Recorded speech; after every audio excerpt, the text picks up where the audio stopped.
Hi, everyone. This is Ray Luskin, the creative activist turning pain to purpose.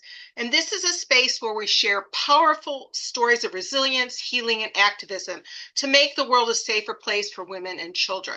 But before we start with our great guest today, I'm going to read you a poem. Surround yourself with strong women, not to compare, but to rise. Women hold you when you falter and lift you toward the skies. The one who listens with open hearts, who knows the cost of pain. Sisters, mothers, warriors, healers, who help you trust again. Together we are braver. Together we are free. Together we are rewriting our collective destiny. And today I'm honored to introduce our guest, Jan Edwards, the founder and president of Paving the Way Foundation.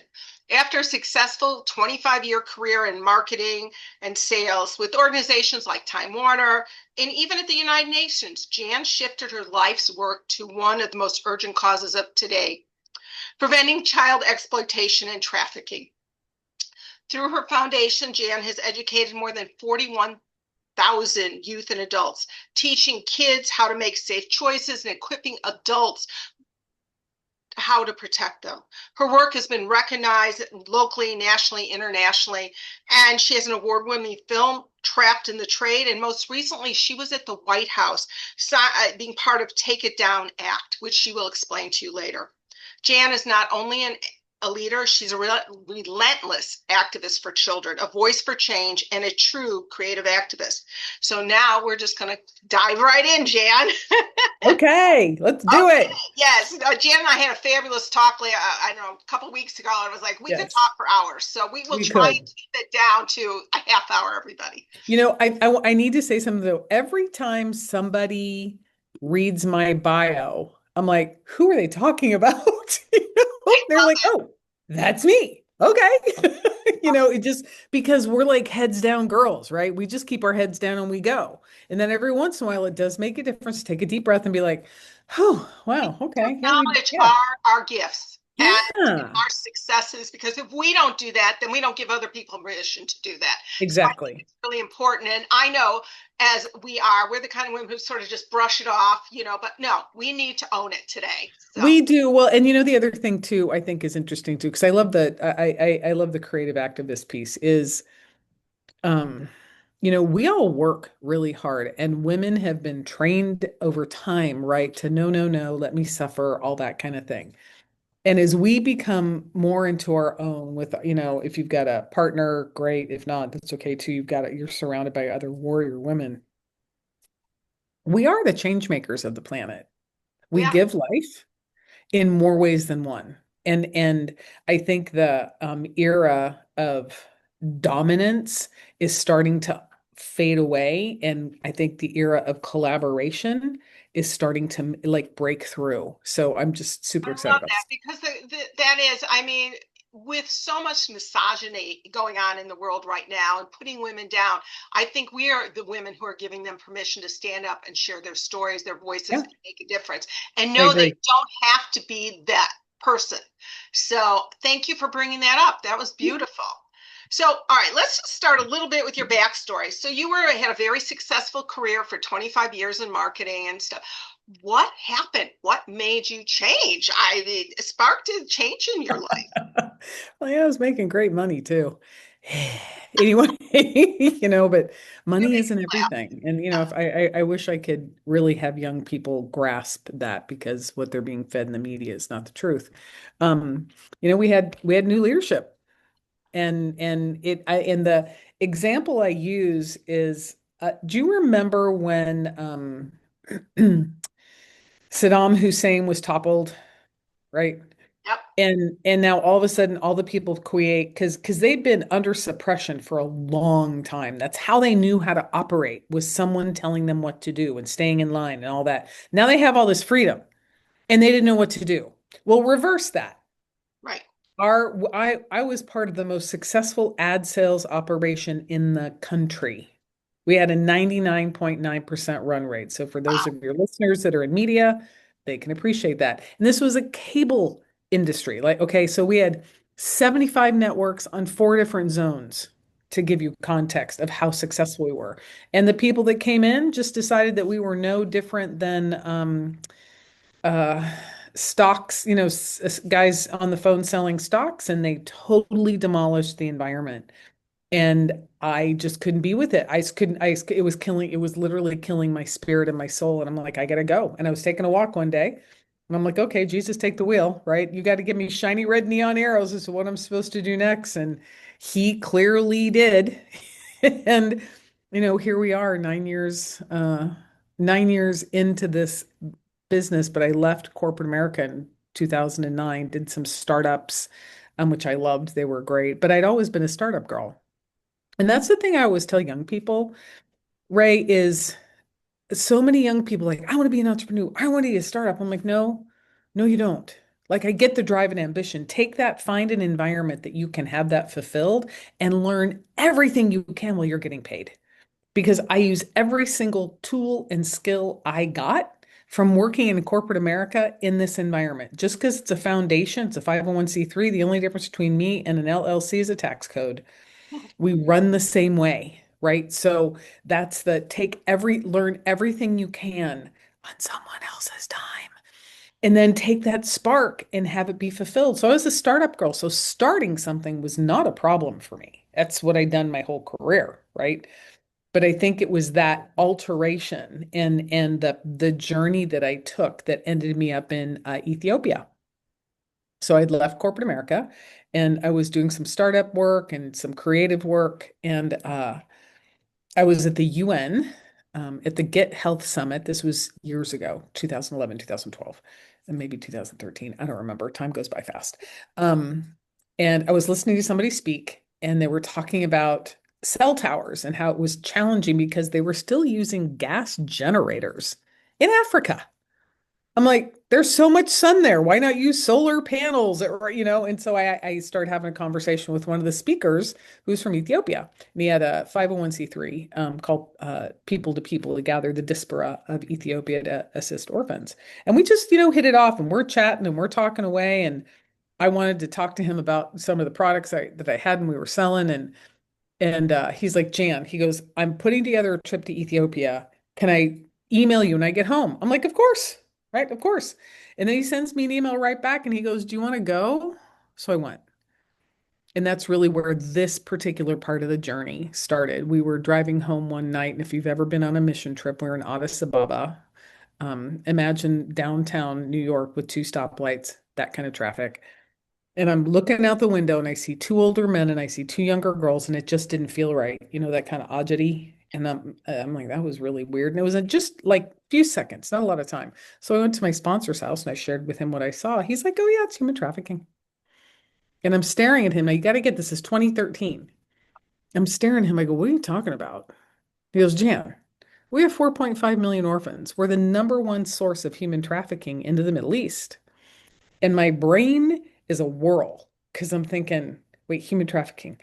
Like I couldn't wrap my head around it. And I said, hang on a second. I said, are you telling me people are selling people? Like I couldn't grasp it. Because this is before Diddy. This is before R. Kelly. This is before Epstein. This is before all the people, right? And he goes, Jan, it's a $150 billion industry. Where you been? I'm like, oh, Orlando, happiest place on earth where we don't really talk about this kind of thing. And God laid it on my heart right there. And because I'm a business person, right? I spent 2 years doing market research, really trying to understand the space, understand what was missing. Because I had so many people tell me, open a safe house, open a safe house. I'm like, that's not, God didn't tell me to do that. God told me to save his kids. I don't know how I'm supposed to do that yet, right? And I asked people what was missing, and they all said awareness. Well, my background's marketing and advertising. I could do something about that, right? So, started talking to parents and we created a curriculum, and parents were like, ooh, I don't, la, la, la, don't want to talk about this. I'm like, not a problem. You don't want to talk to your kids, we will. So I think I stood in front of my first group of kids in 2017. I wrote and produced an award-winning film called Trapped in the Trade, and we used What that age to were you talking to? educate. Yeah. What? I was asking what age were you talking to at this point when you Oh, were middle school. okay. Middle school was our 'Cause sweet some people spot. don't Yeah. start till later, you just don't know. So I thought, okay. Yeah, no, no, no. Middle school is our sweet spot. And actually we're starting to go a little younger, fourth, fifth grade, because they're getting phones earlier. Mhm. Um, but we just, Anybody that would let us talk to their kids, we would. And I think our first paying client was Family Services. And then right after that was Boys and Girls Club.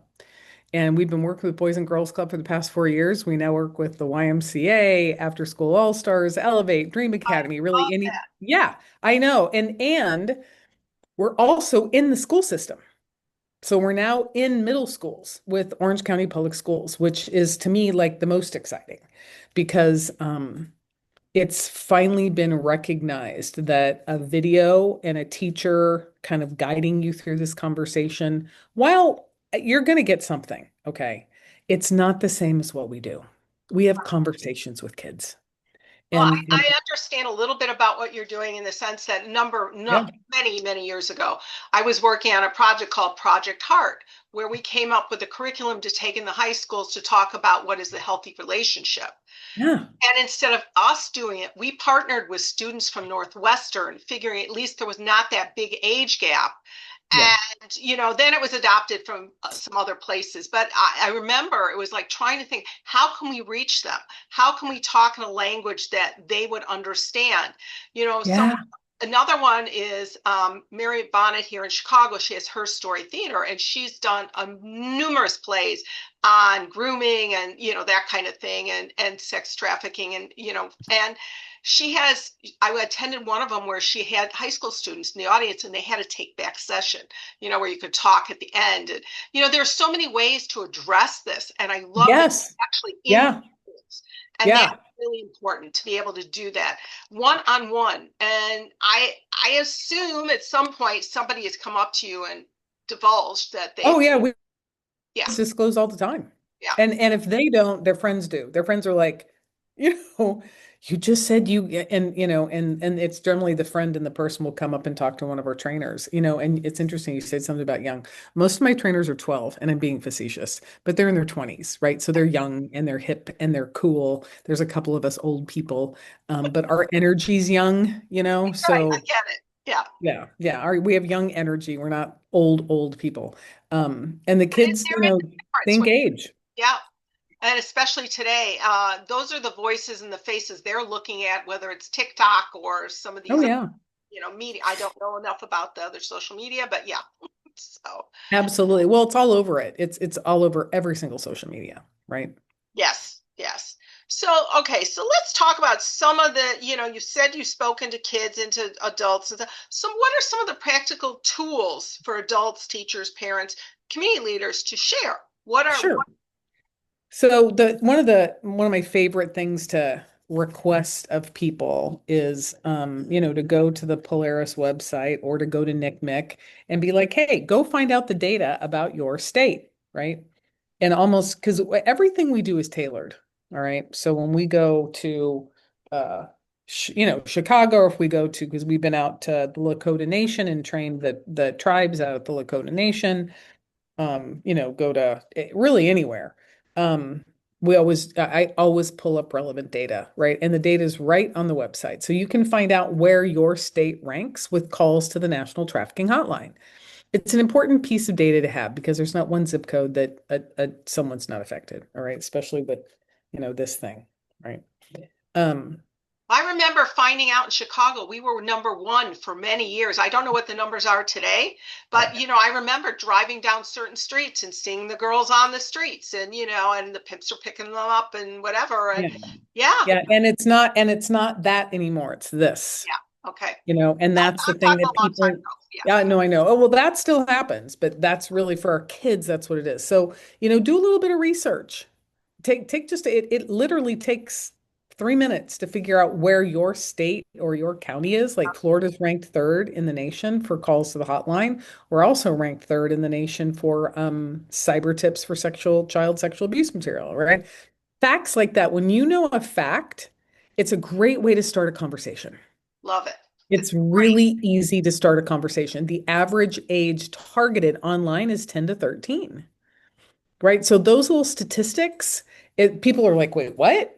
And it opens the door for a conversation because you'd be like, oh, I was listening to this podcast yesterday, and this woman that does stuff, and she goes out and she talks to kids, and she was saying, right? So now you've got a third party verified person. They can go on our website, right? We've got all that information there. So you got a third party verified person and you have a fact that you can go look up. It's great. So educating yourself about what's so. Now then, the second piece is actions to take and how to have conversations with your kids. So there's three very simple actions everyone can take right now that will decrease the probability of being preyed upon. The first one is to turn off your location settings on every single app on your phone. Most people don't know that every app you have has a location setting, and you can turn off your mic and your camera. Turn it all off. The only thing I have it on for using my maps, right? When I'm using my maps. So it says, oh, when using only, or like if I'm trying to book an airline, right? It's only when using, it's not always on. So it's the first thing you can do. The second thing you can do is turn on your privacy settings on everything. I did a live yesterday because I had two parents call me about two kids that were being exploited online and they didn't know what to do. And right, so I, gave them resources and guided them down that pathway. And I did a video. And and just the simple act of turning on your privacy, I had someone say, Jan, can you make this shareable? Because I have my stuff only with friends. So I made that live public. So you can go to all your social media settings and have it be just friends or have it be just private. So no one that you don't know can, right? And you have to accept all friend requests. If every child in America did those two things, we would reduce online exploitation probably by half. Easy. And there's nothing else to do, right? You don't have to delete anything. You don't have to just do those two things. The third thing is to turn off your AirDrop. I don't know what an AirDrops, airdrop is. What is I that? know. Most people don't. It's okay. If you go into your general settings and type in AirDrop will show up. You want it off. And people go, oh, contacts only. I'm like, well, do you know everybody? And they're like, no. I'm like, okay, then just have it off. So if you're talking to someone and someone wants to send you a picture, you can turn receiving on for everybody for 10 minutes and then it automatically goes off.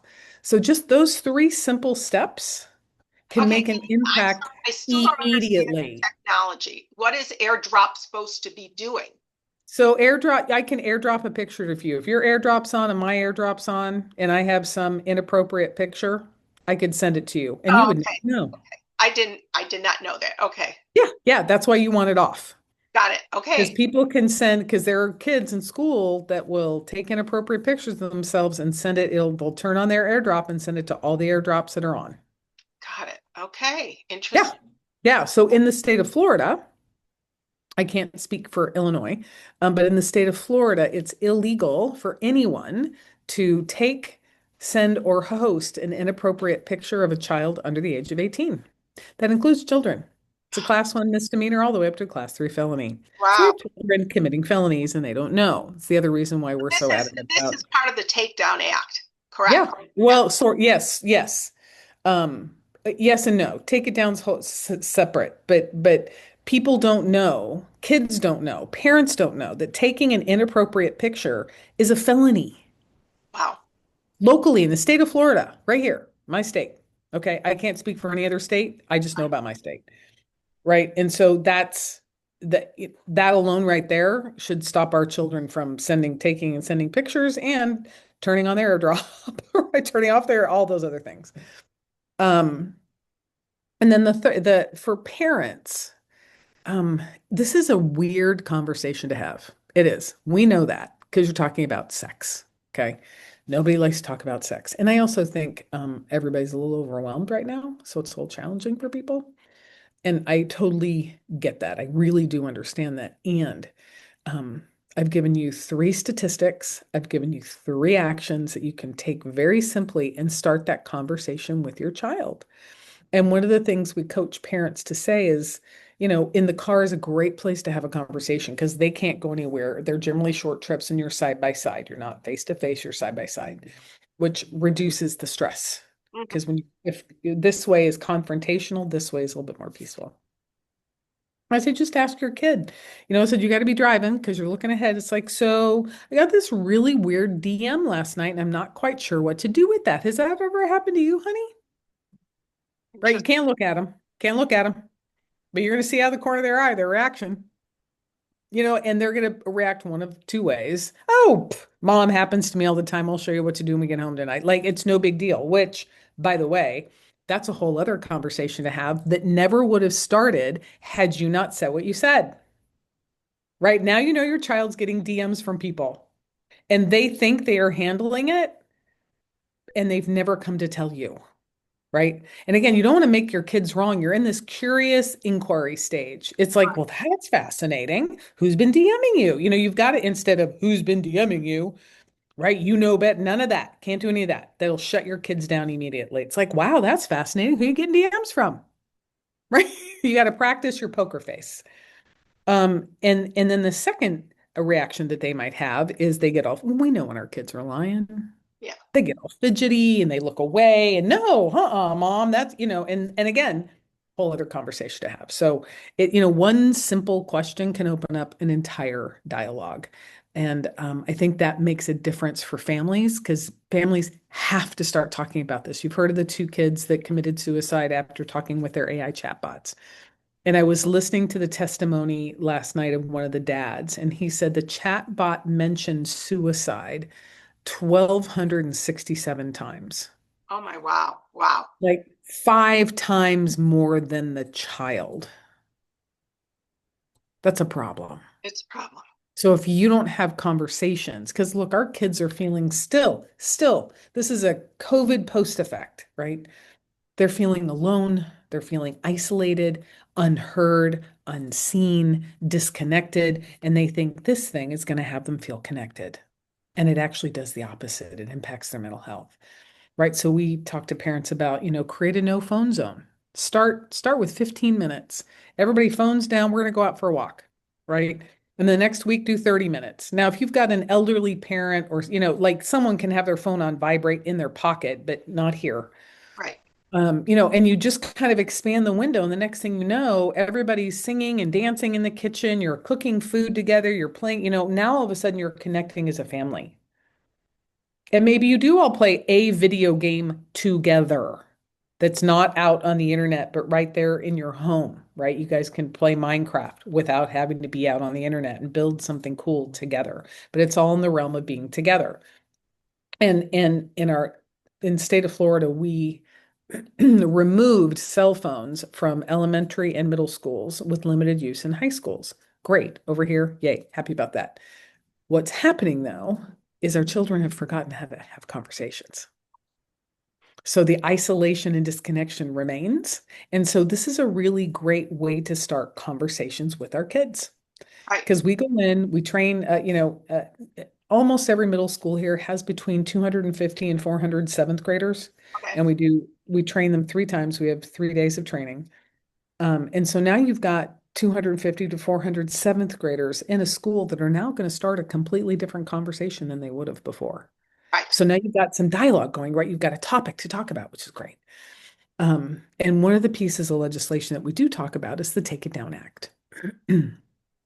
And that is a monumental piece of legislation that makes it for any adult, right, to come after a child and to share non-consensual intimate images that you don't have consent for.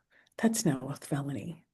And by the way, even threatening to do that is against the law now. Love it. Love it. Because what happens is our kids, look, their prefrontal cortex isn't done yet.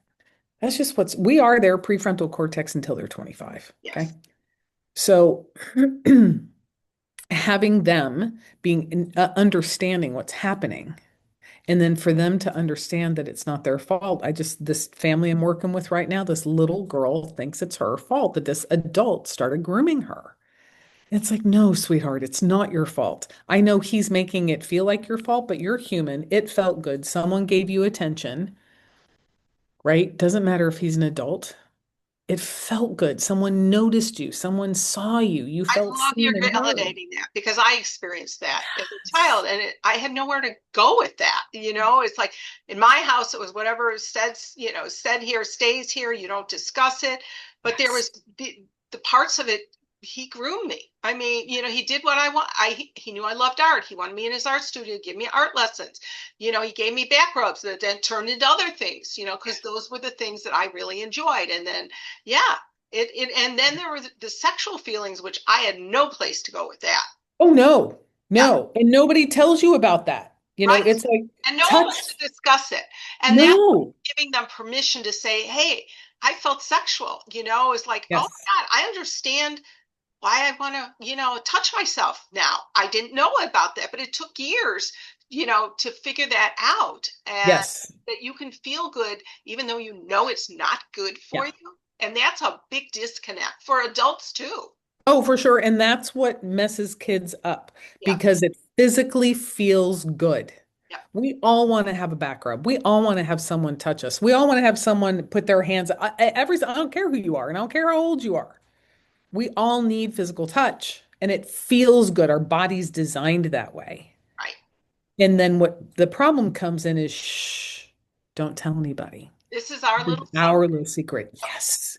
Most dangerous words on the planet for a child because what felt good, now you're making me feel funny about it. And now I don't know what to do. And I don't know who to talk to because I'm pretty sure it's my fault, right? And because parents don't understand how our bodies work and our brains work, well, I told them, okay, yeah. And their prefrontal cortex is being rewired on the daily. Right. And You if you're know, 7 or 8 years old, you have no context for any of this. no, none. I know I at 13, then I was upset because I knew what was going on. But when it was 7 and 8, I didn't know. Yeah, No, no, we have no idea. And for our kids, and that's why we let when we go into a school, we make sure the principal knows, the dean knows, social worker, that the teacher, right? Because we let the kids know, look, there's a whole bunch of adults here that know that you're in this training. right, right. Because we know the last person you're gonna go talk to is your parent, mostly, right? Yes, First totally. person's probably gonna be a friend. They're not equipped to handle this. So you and your friend can go talk to, Mission, you're right? giving them tools, who to speak to. You're giving them Yes. a hierarchy of things. And I think They that's are. brilliant We that are. Thank you. you Thank you. And don't we're highly know. effective.